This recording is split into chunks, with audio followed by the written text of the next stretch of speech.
সাংবাদিক বন্ধুগণ,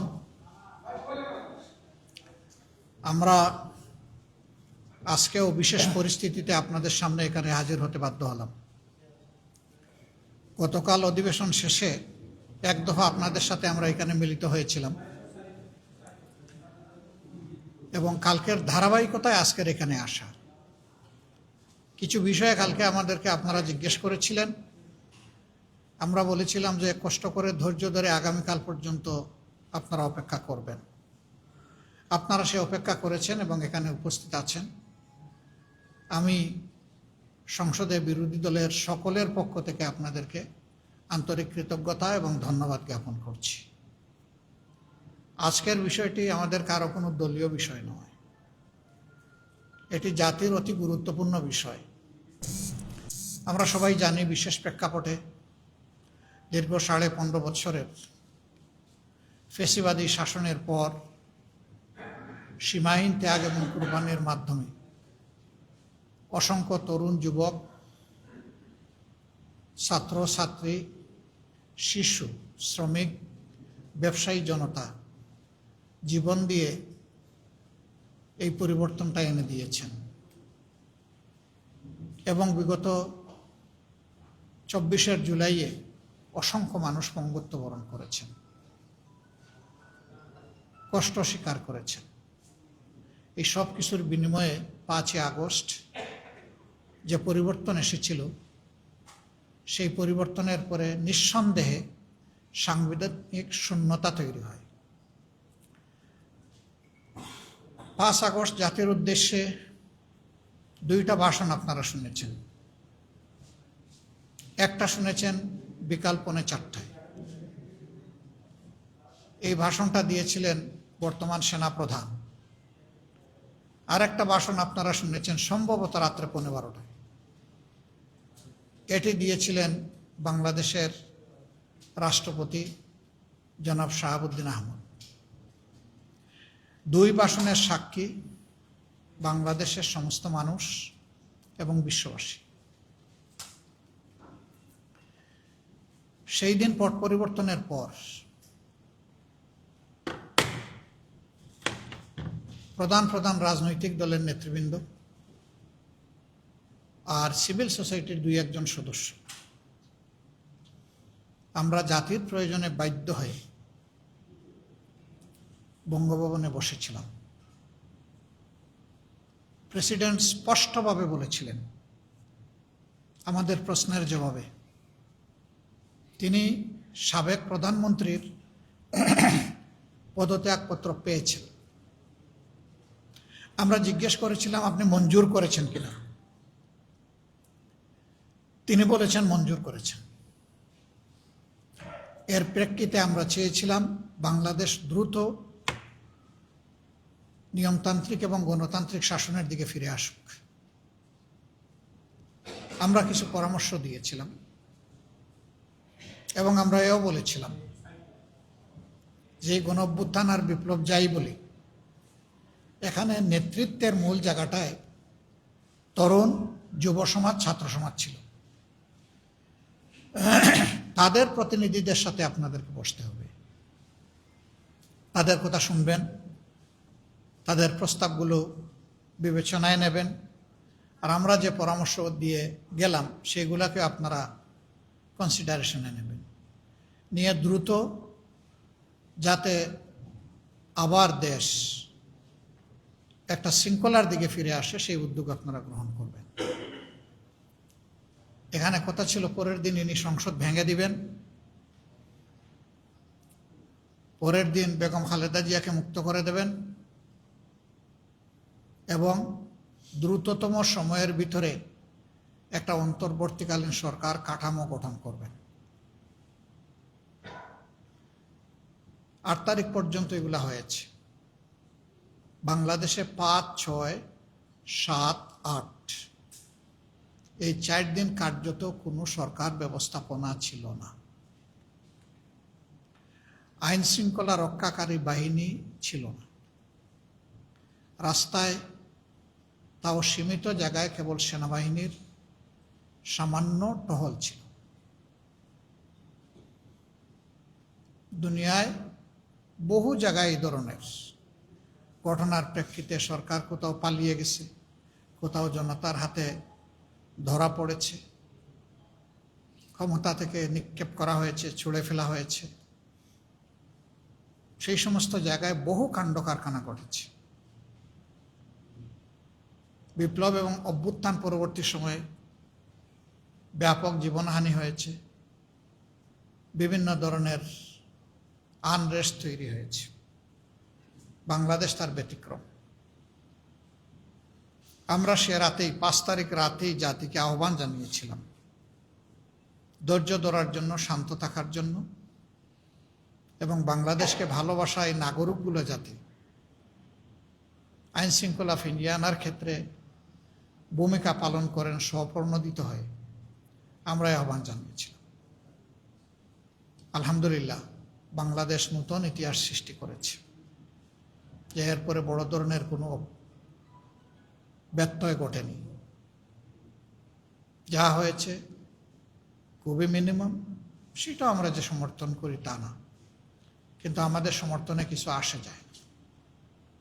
যারা করেছে তারা কেউ আমাদেরকে জিজ্ঞেস করে এগুলা করে, তবে এইগুলাকে সামাজিকভাবে কেউ প্রশ্রয় দেয় নাই, যার কারণে খুব দ্রুত সময় এগুলো বন্ধ হয়ে গেছে, খুব মিনিমাম।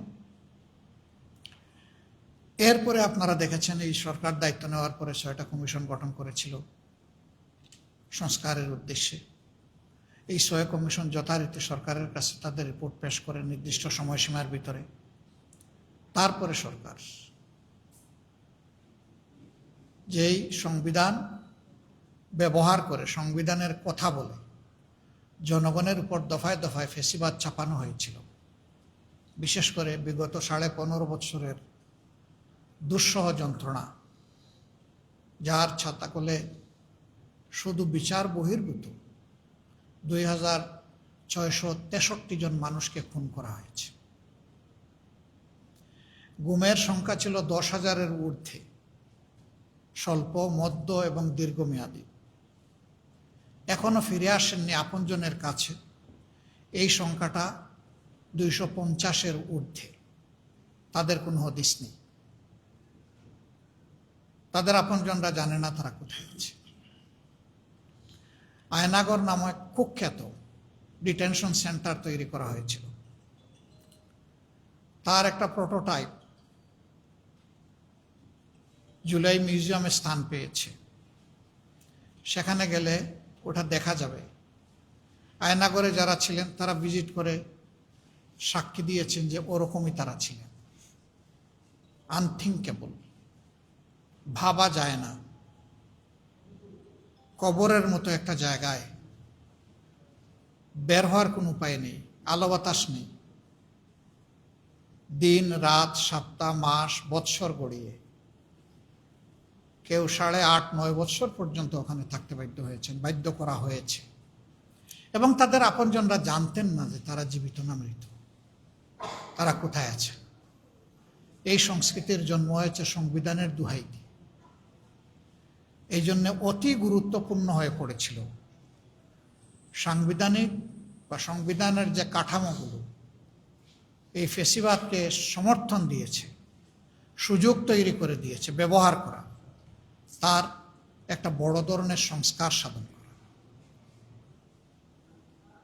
যখন সংস্কার কমিশন গঠন করা হলো কনসেনসাসের জন্য, তখন এখানে বাংলাদেশের গুরুত্বপূর্ণ সকল রাজনৈতিক দল অংশগ্রহণ করেছেন। আমরা ছোট বড় বলে কাউকে দেখি না, আমরা বলবো সম্মানের সাথে গুরুত্বপূর্ণ সকল রাজনৈতিক দল। সেখানে দিনের পর দিন, সপ্তাহের পর সপ্তাহ, মাসের পর মাস সেখানে আলোচনা হয়েছে, এবং সেই আলোচনার লাইভ কাস্ট আপনারাই করেছেন। মিডিয়ার সুবাদে সারা দেশবাসী এগুলো জানতে পেরেছে, কে কি ভূমিকা রেখেছেন, কে কি কথা বলেছেন, সবগুলা জনগণের কাছে আছে। শেষ পর্যন্ত তার কনক্লুশনে এসে একটা সনদ তৈরি হলো। এই সনদে গুরুত্বপূর্ণ সকল দলই স্বাক্ষর করলো, আজকের বিরোধী দলে যারা আমরা আছি এবং সরকারি দলে যারা আছে। এখানে সবাই আমরা সিগনেটরি ছিলাম। নির্বাচন সংক্রান্ত বিষয়ে একটা প্রেসিডেন্সিয়াল অর্ডারের মাধ্যমে সংসদ নির্বাচনের পাশাপাশি গণভোটেরও নির্দেশ দেওয়া হলো। এই নির্দেশটাও সরকারি দল বিরোধী দল আমরা সবাই গ্রহণ করলাম। তবে আমাদের দাবি ছিল গণভোটটা আগে অনুষ্ঠিত হবে, তারপরে হবে সংসদ নির্বাচন। বর্তমান সরকারি দলের দাবি ছিল না, একই দিনে দুইটা অনুষ্ঠিত হবে। শেষ পর্যন্ত আমরা আমাদের দাবির ব্যাপারে কিছু নমনীয় হলাম। আমরা চাইলাম যে গণভোটটা হোক, এবং এইখানে লক্ষণীয় বিষয়, সরকারি দলেরই কনসেনসাস কমিশনে যিনি নেতৃত্ব দিয়েছেন তিনিই কিন্তু গণভোটের প্রস্তাবটা উত্থাপন করেছেন সংস্কার কমিশন। বাকি সবাই আমরা সমর্থন করেছি। কাজেই গণভোট আমরা সবাই চাইলাম, সরকারি দলও চাইল, আমরাও চাইলাম। গণভোটের 4টা সুনির্দিষ্ট প্রশ্নের ভিত্তিতে জনগণের রায় চাওয়া হয়েছে, ভোট চাওয়া হয়েছে। এইটাও নির্বাচন কমিশন তার ওয়েবসাইটে বহু আগে এটা প্রকাশ করেছে, মিডিয়ার মাধ্যমে জনগণের কাছে এটা গিয়েছে, তারা এটার পক্ষে প্রচারণাও চালিয়েছে। ইন্টারিম গভর্নমেন্টও এটার পক্ষে প্রথম দিকে প্রচারণা চালিয়েছে। পরে কোর্টের একটা দৃষ্টি আকর্ষণের পরে গভর্নমেন্ট আর চালায়নি, কিন্তু এর আগে বহু প্রচারণা হয়েছে। নির্বাচনী জনসভায় দাঁড়িয়ে আমরা যারা এখন বিরোধী দলে আছি, সবাই আমরা যারা জনগণের কাছে গিয়েছি, আমরা দুটো ভোট চেয়েছি। আমরা চেয়েছি আমাদের প্রতীকের পক্ষে একটা ভোট, আমরা চেয়েছি সংস্কারকে সমর্থন করে গণভোটের একটা হার ভোট। যেমনটা আমরা চেয়েছি ঠিক তেমনটাই আজকে যিনি মাননীয় প্রধানমন্ত্রী এবং সংসদ নেতা তিনিও চেয়েছেন, এবং অনুরূপভাবে তাদের অনেক নেতা চেয়েছে। প্রকাশ্যে গণভোটের বিপক্ষে বর্তমান সংসদে যারা আছেন কেউ কোনো কথা বলেননি। দুটি ভোট অনুষ্ঠিত হলো নিয়ম মাফিক। এই ভোটে যারা সংখ্যাগরিষ্ঠ হবেন তারা সরকার গঠন করবেন,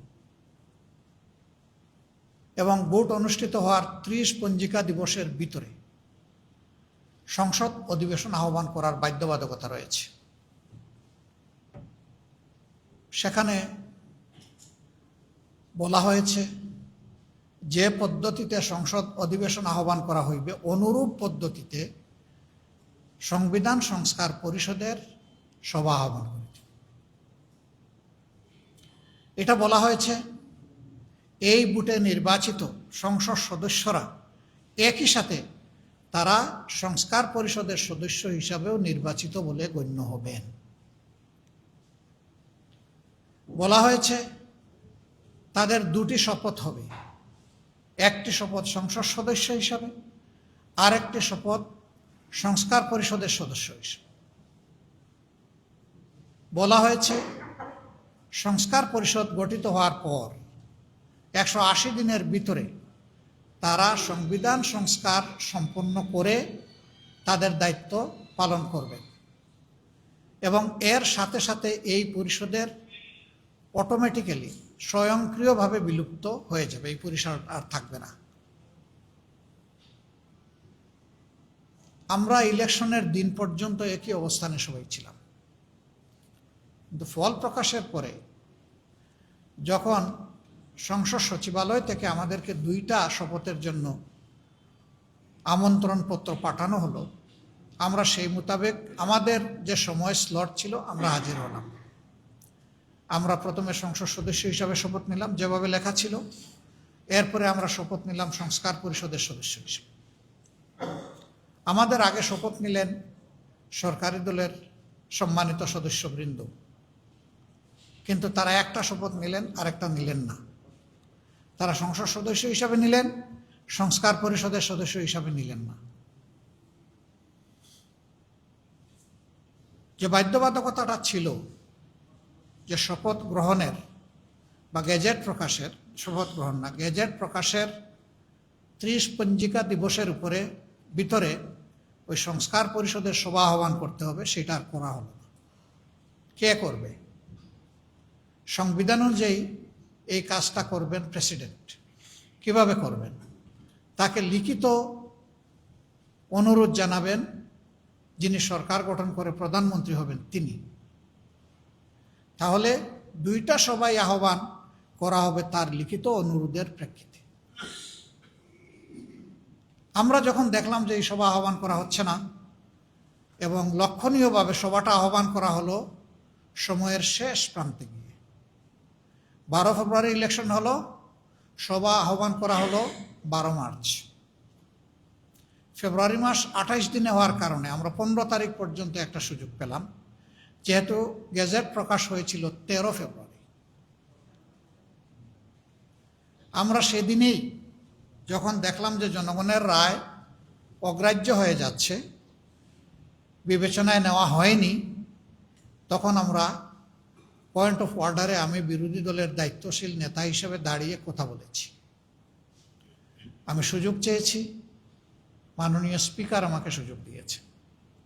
বিষয়টা উত্থাপন করার পরে আমরা আমাদের উদ্বেগের কথা, আমাদের দাবির কথা জানানোর পরে মাননীয় স্পিকার আমাদেরকে নোটিশ দিতে বলেন।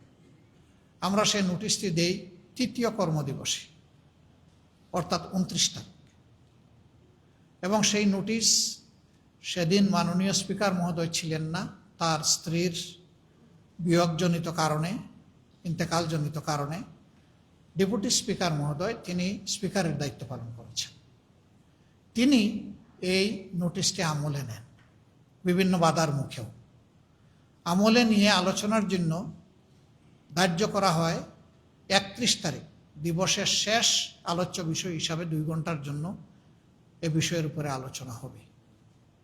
এ দিনটি ছিল গতকাল। আমরা আলোচনায় সূত্রপাত করেছি, যেহেতু নোটিশটা আমাদের মাননীয় স্পিকার প্রথমে আমার সময় দিয়েছেন, আমি বিষয়টা শুধু উত্থাপন করেছি, মূল বিষয়ে আমি ঢুকিনি। এরপরে আমাদের অনুরোধে তিনি সময় সমানে দিয়েছেন। আমাদের পক্ষে যারা কথা বলার তারা তাদের যুক্তি কথাগুলা তুলে ধরেছেন, সরকারি দলও তুলে ধরেছে। সরকারি দলের পক্ষ থেকে অসঙ্গত কিছু কথা এসেছে, তার প্রতিবাদ আমাদের যারা কথা বলেছেন তারা করেছেন। আর কিছু জিনিসের প্রতিবাদ আমরা করতে পারি, কারণ শেষ বক্তা ছিলেন সরকারি দল থেকে মাননীয় আইনমন্ত্রী। তিনি একটা ভুল তথ্য দিয়ে জাতির সামনে কথা বলেছেন। এটি ছিল এর আগে স্বরাষ্ট্রমন্ত্রী জনাব সালাউদ্দিন আহমদ, তিনি বক্তব্য রেখেছেন। তার বক্তব্যে অনেক কথাই তিনি বলেছেন, কিছু কথা আমরা জবাব দিয়েছি, আর একটা প্রস্তাব তিনি দিয়েছিলেন। তিনি প্রস্তাব দিয়েছিলেন যে ওনারা জুলাই সনদ অক্ষরে অক্ষরে বাস্তবায়ন করবেন। এটা হবে একটা বিশেষ কমিটি গঠনের মাধ্যমে, সংসদীয় বিশেষ কমিটি, সংবিধান সংশোধনের উদ্দেশ্যে। আমরা বলেছিলাম যে জনগণের কাছে যে গণভোটের জন্য রায় চাওয়া হয়েছে, সেখানে সংবিধান সংশোধনের জন্য রায় চাওয়া হয়নি। রায়টা চাওয়া হয়েছে সংবিধান সংস্কারের জন্য। জনগণ যে রায়টা দিয়েছে আমরা ওইটার পক্ষেই দাঁড়িয়েছি। কাজেই এখানে সংবিধান সংশোধন সংক্রান্ত কোনো কমিটি এখানে অপ্রাসঙ্গিক। যদি সদিচ্ছা নিয়ে তারা এই প্রস্তাব দিয়ে থাকেন, তাহলে এটা এই সংস্কার সংক্রান্ত বিষয় হবে। এবং আমাদের শর্ত ছিল, যদি এই কমিটিকে অর্থবহ একটা কমিটি হিসাবে ফাংশন করতে দেওয়ার ইচ্ছা থাকে, তাহলে সরকার এবং বিরোধী দল থেকে সমান সংখ্যক সদস্য নিতে হবে। তারা অবশ্যই এটার আপত্তি করেছেন। এরপরে আলোচনা শেষ হয়ে গেছে। আইনমন্ত্রী দাঁড়িয়ে বলেছেন যে আমি তাদের প্রস্তাবে আংশিক রাজি হয়েছি, অর্থাৎ আমি সংবিধান সংশোধন সংক্রান্ত যে কমিটির প্রস্তাব দেওয়া হয়েছে এটা আমি মেনে নিয়েছি। না, আমি বলেছিলাম এটা হতে হবে সংবিধান সংস্কার সংক্রান্ত, এবং আপনারা শুনেছেন এটা স্পষ্ট বক্তব্য ছিল আমার। আমাকে মিসকোট করার কারণে মাননীয় স্পিকার যখন বিষয়টা সমাপ্তির দিকে গেলেন, আমি বলেছিলাম যে আমার কৈফিয়ত আছে, আমাকে সুযোগ দেওয়া হোক। স্পিকার মহোদয় বললেন, আজকে যেহেতু কর্মঘণ্টা যা নির্ধারিত ছিল শেষ হয়ে গেছে, আপনার কথা থাকলে কালকে শুনবো, আপনি বলতে চাইলে। যথারীতি সংসদের কার্যপ্রণালী বিধি অনুযায়ী এই ধরনের কোনো বিষয় থাকলে প্রশ্নোত্তর পর্ব শেষ হওয়ার পরে এটাতে আসা যায়। আমি সেভাবেই দাঁড়িয়েছি আজকে, এবং তিনি আমাকে সুযোগ দিয়েছেন। সুযোগ দেওয়ার পরে আমি তার কাছ থেকে ক্লিয়ার জানতে চাইলাম, আলোচনা তো হলো, সিদ্ধান্ত কি? আপনারা শুনেছেন, আমি প্রথমে যে সঠিক তথ্য দেননি আইনমন্ত্রী সেটা আমি বলেছি, ওইটার প্রতিবাদ করেছি। এরপরে আমি জানতে চেয়েছি যে এটার স্পষ্ট কি পাইলাম আমরা এখান থেকে। তিনি কিছু রেফারেন্স টেনে অতীতের এই মুলতবি প্রস্তাবের কি অবস্থা হয়েছে সেটা উনি বর্ণনা করে মাত্র 3টা প্রস্তাব গৃহীত হয়েছিল বলে সংসদকে তিনি অবহিত করে বললেন যে এই প্রস্তাবটাও গ্রহণ করা হয়নি, এটা আলোচনার মাধ্যমে শেষ হয়েছে। আমরা তখন বললাম যে আমরা তো সংকটের প্রতিকার চেয়েছিলাম, সংকট সৃষ্টি করতে এখানে আসিনি। কিন্তু আমরা খুবই আশাহত হলাম যে জাতির দেওয়া এই ম্যান্ডেটটাকে বেমালুম অগ্রাহ্য করা হলো, অপমান করা হলো। আমরা সেই গণভোটকে, জনগণের চূড়ান্ত অভিপ্রায় এবং রায়কে আমরা অমান্য এবং অগ্রাহ্য করতে পারি না, অসম্মান করতে পারি না। এই জন্য তার প্রতিবাদে আমরা ওয়াক আউট করছি। তখন তিনি দৃষ্টি আকর্ষণ করে আবার সাথে সাথে বললেন যে এই সংক্রান্ত আরেকটা নোটিশ মুলতবি প্রস্তাব হিসাবে এসেছে, সেইটা আমরা আজকে আলোচনা করব। আপনারা মেহেরবানি করে ওয়াক আউট না করে ওইটাতে অংশগ্রহণ করেন, মন খুলে কথা বলেন। স্পিকার মহোদয় ছিলেন না যেদিন এই নোটিশটা উত্থাপন হয়, তিনি তার স্ত্রীর ইন্তেকালজনিত কারণে অনুপস্থিত ছিলেন। সেই দিনই কিন্তু নোটিশটা উত্থাপন হয়েছে।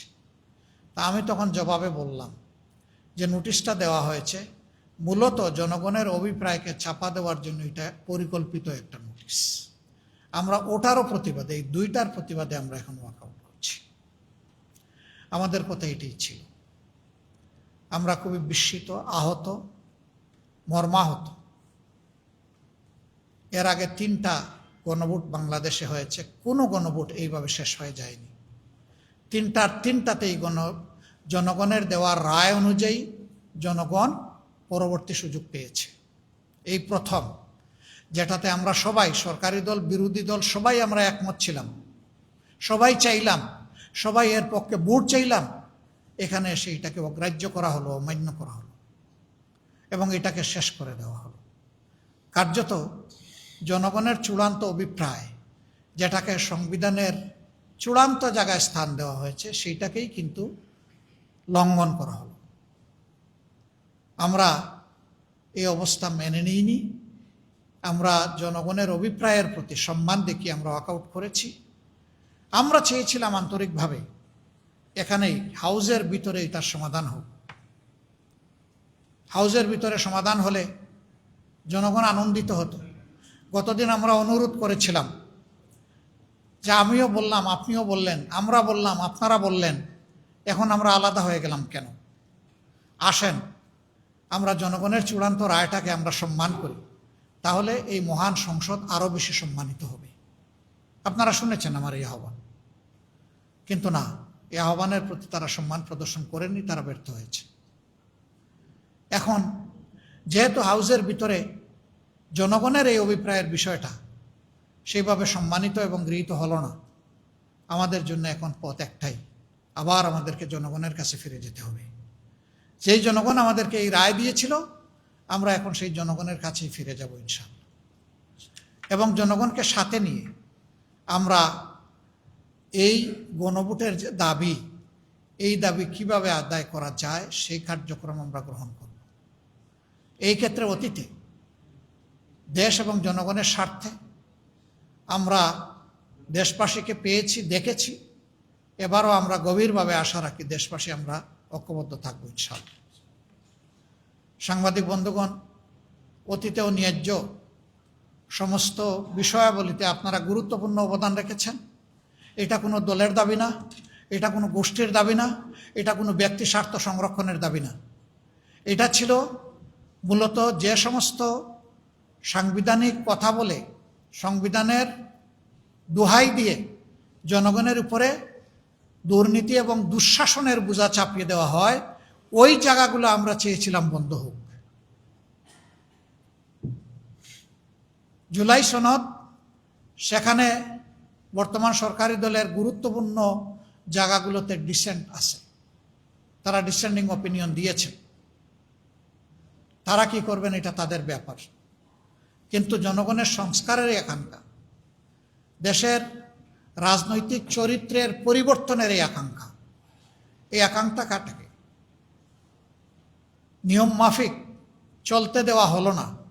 এটাই জাতির জন্য, আমাদের জন্য কষ্টের জায়গা, আর এই সংসদের জন্য এটা দুর্ভাগ্যের জায়গা। আমরা আপনাদের সহযোগিতা চাই।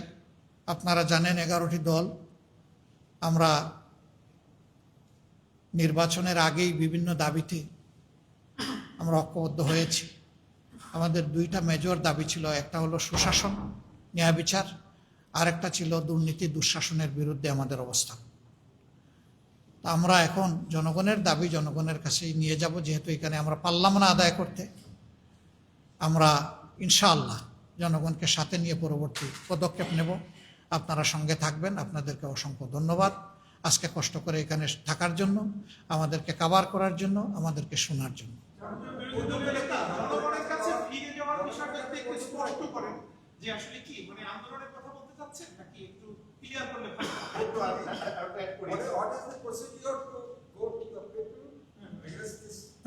Same question. Thank you very much. আমার মনে হয় এটা সবারই প্রায় কোয়েশ্চেন। না না, আমরা সংসদে থাকবো না এটা বলি নাই। আমরা সংসদ থেকে ওয়াক আউট করেছি, আমরা সংসদকে গিভ আপ করি নাই। আমরা তো সংসদের অংশ। আপনারা দেখবেন কালকে আবার ওই পরশু, কালকে বলছিলাম না যে রাত পোহালে আপনারা দেখবেন, আজকেও বলতেছি রাত পোহালে দেখবেন ইনশাল্লাহ। কালকে আমাদের ভূমিকা কি হয়। আমরা তো সংসদ সদস্য, জাতির দেওয়া এই দায়িত্ব তো আমাদেরকে পালন করতে হবে। আমরা তো জাতির দেওয়া এই দায়িত্বকে আমরা অবহেলা করতে পারি না।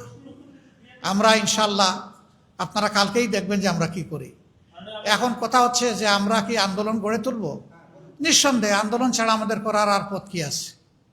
আন্দোলন আমরা করব, জনগণকে সাথে নিয়েই করব। তবে আমি বলেছি যে আমাদের 11টি দল আমরা একত্রে বসে, দ্রুতই আমরা বসছি এবং বসে আমরা আমাদের সিদ্ধান্তগুলো নেব। আপনাদের মাধ্যমেই আমরা জানাবো।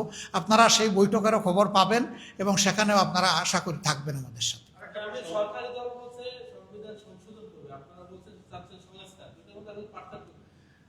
আচ্ছা, সংস্কার আর সংবিধান সংশোধন যদি একই জিনিস হইতো তাইলে কি কোনো ডিভিশন এখানে হতো?